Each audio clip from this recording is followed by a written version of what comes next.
Contigo Puebla. Doctor Ricardo Magallón, muy buenos días. Buenos días, Fernando. Mira, efectivamente, como siempre afirmamos que nosotros no hacemos o decimos nada o denunciamos algo sin las pruebas respectivas.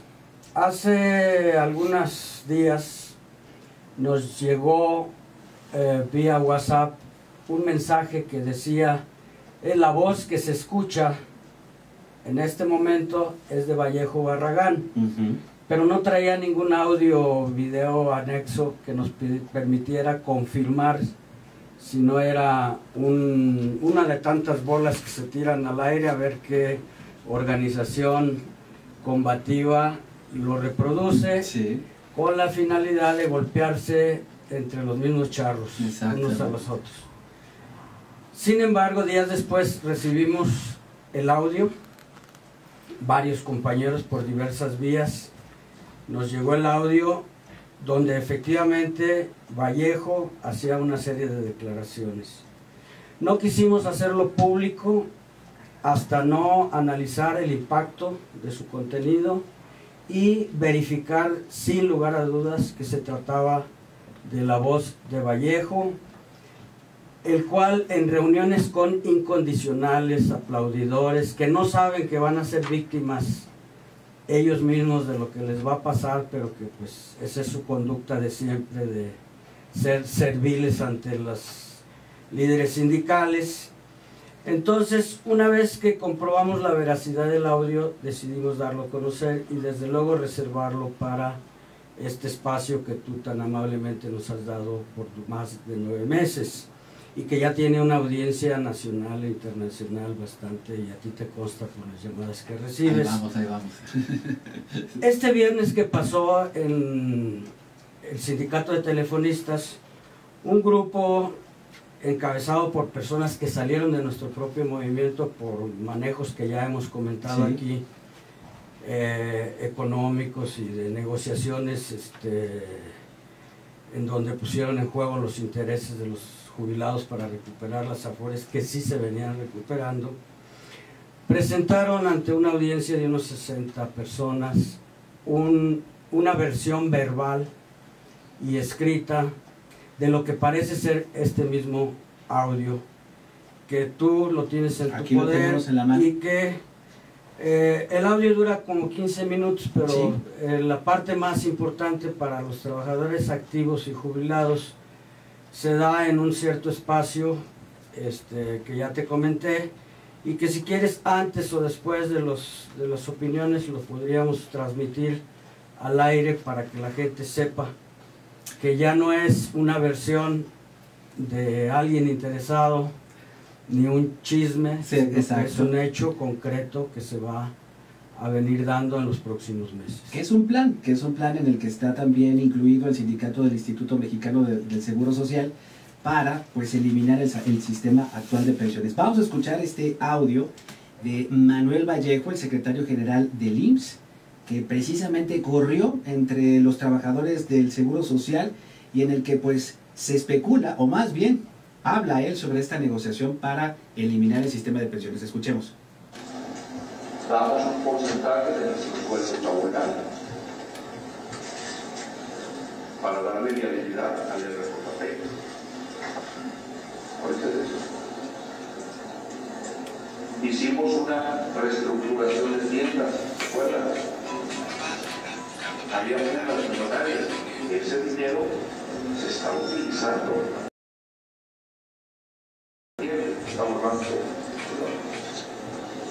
Estamos haciendo en todo momento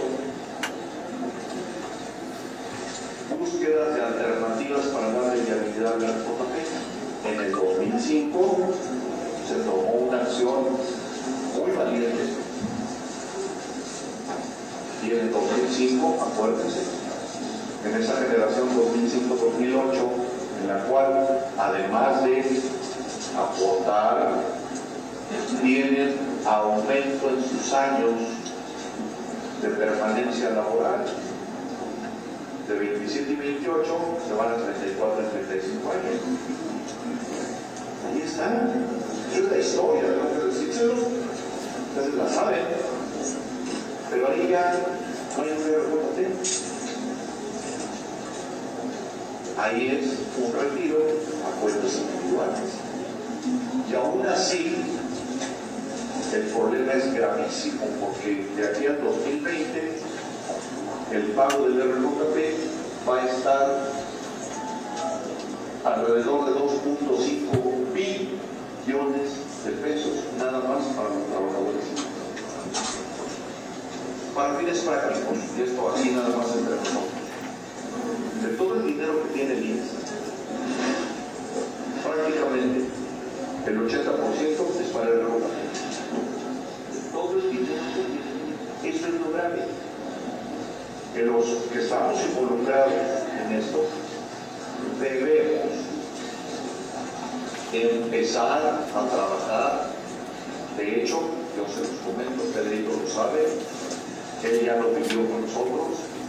Tenemos un equipo de economistas, tenemos un equipo de abogados laboralistas, tenemos nuestro actuario, porque estamos buscando a futuro dejar las cosas lo mejor posible para todos. No es prudente que cerremos los ojos. Lo más cómodo sería, de aquí al 2020 ya la libramos nosotros, hay que se quede la bronca. No, muchachos, no, porque entonces nos van a aplicar las reglas de allá para acá. Aquí tenemos que buscar entre todos, con un grupo de expertos cada uno de ellos en su ramo, qué posibles alternativas tenemos. Tampoco se trata de resolver el RJP en un año, Esto lo podemos ir llevando y podemos ir salvando obstáculos y volviéndolo a adecuar después de algunos años y así llevárnosla para que no se pierda el RJP. Yo quiero que nos quede muy claro.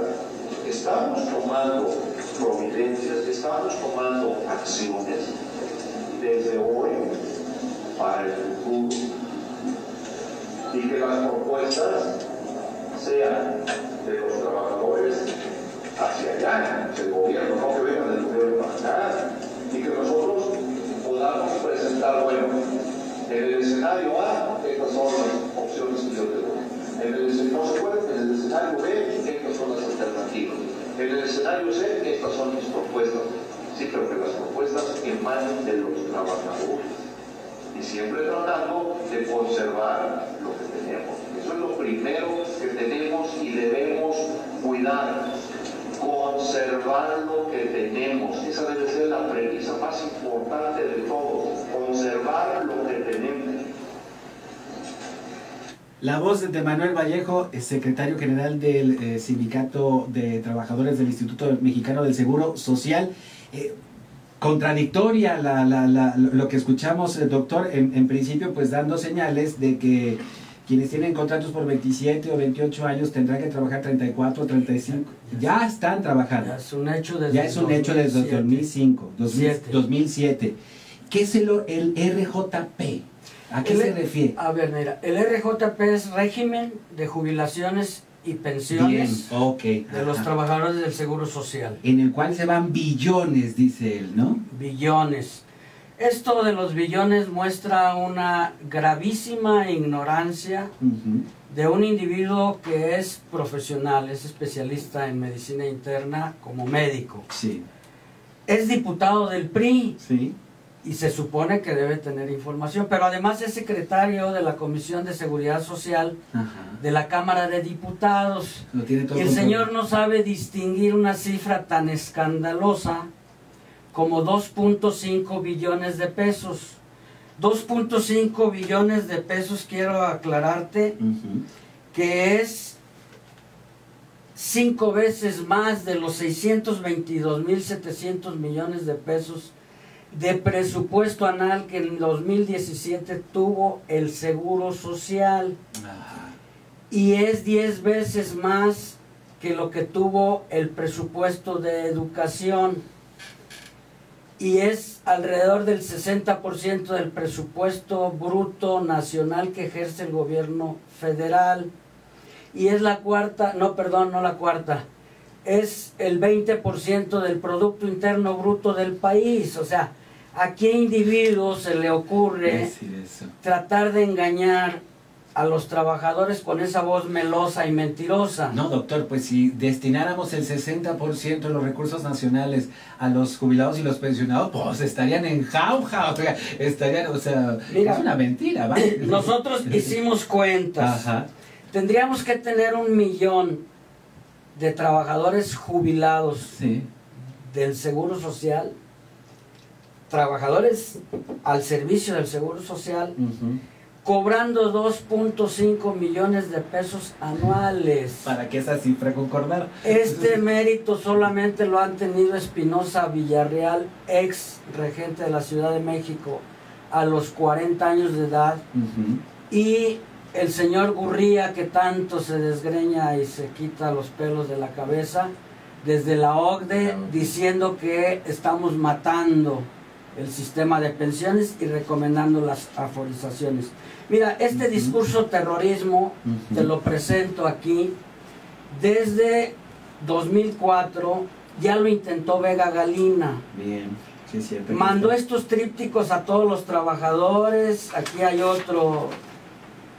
El Seguro Social, por 2004, su parte, hizo todo un folleto, gastó miles y miles de pesos, sí, mandándole a su casa a cada trabajador una forma de convencer.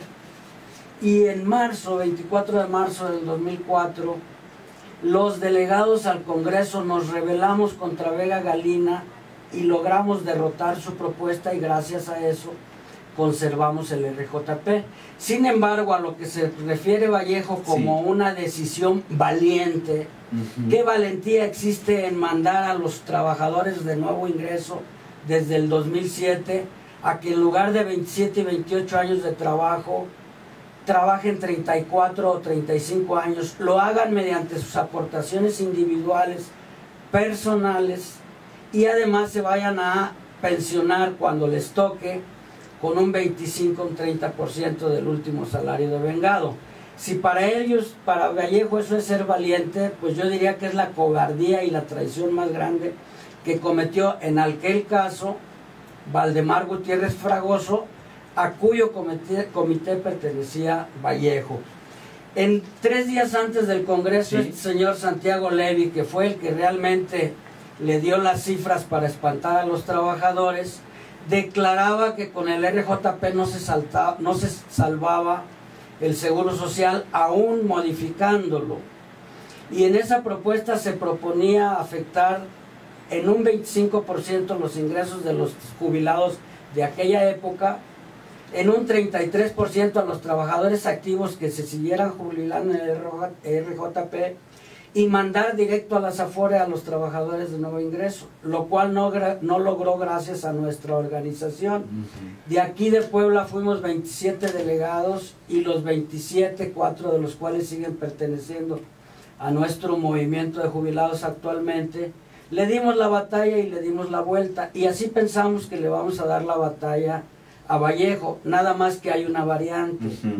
Ahora los trabajadores activos de 2007 para acá, que ya dejamos por falta de resistencia ir a las AFORE, pues perderán interés en el asunto. Claro. Lo único que a ellos les puede reconfortar y hacer luchar es recuperar el sistema solidario para que ellos los regresen de las AFORE al sistema del RJP. Ese es el camino, no el que Vallejo dice. Más adelante Vallejo dice que los primeros a los que se les va a dejar de pagar su pensión es a los jubilados actuales, sí, en el 2020. Ahora, el nuevo contrato colectivo de trabajo inicia el 1 de octubre del 2017. Si él habla de crisis para el 2020 y este nuevo contrato va a tener vigencia 2017-2019, significa que él ya está negociando. Claro. Ya está negociando para que en el nuevo contrato desaparezca el RJP. Él dice conservar lo posible. Conservar lo posible no es conservar lo mismo. Salvar el RJP. Si tú salvas a una persona amputándole las piernas y los brazos, pues no las estás salvando, ni tampoco es la misma persona. Entonces, Él quiere que el RJP actual desaparezca.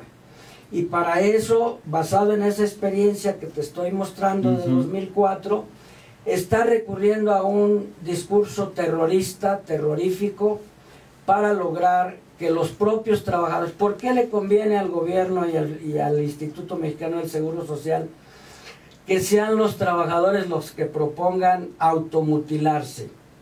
Porque políticamente les es más viable que imponerlo por la vía de la fuerza.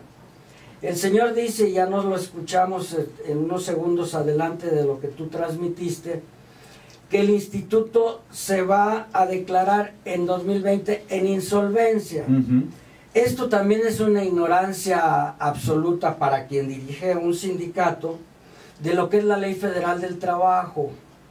En la Ley Federal del Trabajo no existe la figura insolvencia financiera. Lo que existe para las empresas, sea cual sea una empresa privada o lo que sea, es lo que se llama establecer un conflicto de carácter económico. Y ese conflicto de carácter económico implicaría que esa empresa dejara de tener materia de trabajo. Tendríamos que dejar de tener derechohabientes que atender. Por otro lado, ¿sí? Y para iluminación de nuestro líder sindical, en la ley se establece que aunque el Seguro Social es una empresa paraestatal, el gobierno es deudor solidario del instituto. Entonces tendría que las arcas del gobierno federal quedarse en ceros para que el instituto se pudiera declarar en insolvencia económica. Y para ello tienen ya todo un equipo de actuarios, de abogados, de economistas, armando precisamente esta contrapropuesta, por así decirlo. Y sobre todo, doctor, me llama la atención lo último de lo que dice. No hay conciencia entre los trabajadores actuales, quienes están bajo el régimen desde el 2007, que tienen este régimen laboral desde hace 10 años. No hay conciencia entre ellos y sobre todo la posibilidad de regresar al viejo régimen solidario, que es una posibilidad permanente, digo, no solamente para los trabajadores del IMSS, sino para todos los trabajadores del país. Dejar las afores, que es algo que está pasando en Chile. Mira, esa es otra falsedad. Sí. Una más de las múltiples falsedades que se escuchan en este audio. Es falso que ellos tengan actuarios y asesores financieros. Así como en el 2004 fue Santiago Levy quien contrató una empresa para que inventara las cifras y le diera carácter oficial al desastre, de la misma manera el instituto le está girando las instrucciones a Vallejo de lo que debe decir. Por ejemplo, él dice que hay 1.2 trabajadores jubilados por trabajador activo. ¿Cómo va a haber 1.2 jubilados cuando son 274,000, incluyendo viudas, incluyendo padres, incluyendo hijos? Y sin embargo hay 332,000 activos. ¿Cómo te va a dar más de uno si dividir una cifra alta entre una cifra más baja? Entonces, es totalmente falso. Están ilógicas las cuentas, como usted bien refiere, son datos que aterran.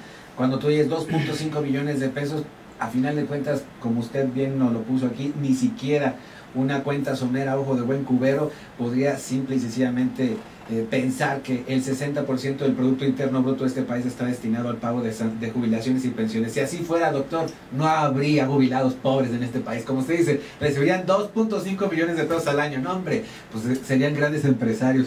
Darían mucho trabajo. Doctor, se me acaba el tiempo. Sí, yo lo entiendo. Pero el lunes que entra le seguimos, porque yo creo que aquí yo creo que acaba de poner usted algo en la mesa importante, la posibilidad de regresar al sistema solidario de pensiones, porque esta privatización que se hizo de las jubilaciones desde hace 20 años con las Afores, pues han sido un fracaso total, sobre todo para los intereses de los trabajadores, quienes pues son los que debemos de tomar conciencia. Señora Socorro Sánchez, ¿es posible echar abajo el Afore? Nos pregunta precisamente. Sí, es posible, porque es una cuestión de decisión política y de voluntad de los trabajadores de todo el país de organizarse y presionar para ello. Mira, ninguna denuncia sin propuesta sirve si no hay propuestas de solución. Yo voy a resumir. ¿Por qué no me lo guarda para el lunes que entra? Bueno, entonces vamos a invitar a los trabajadores ¿Sale? a estar atentos y organizarse, Yo creo que esa es la clave. que esa es la clave de todo el problema. Organizarse para echar abajo estas condiciones que al final de cuentas benefician a empresas, no a los trabajadores. Y a unos poquititos que, pues bueno, controlan el mercado financiero. Nos vemos, doctor. Te agradezco, 10:36, nos vamos al Muchas corte. gracias.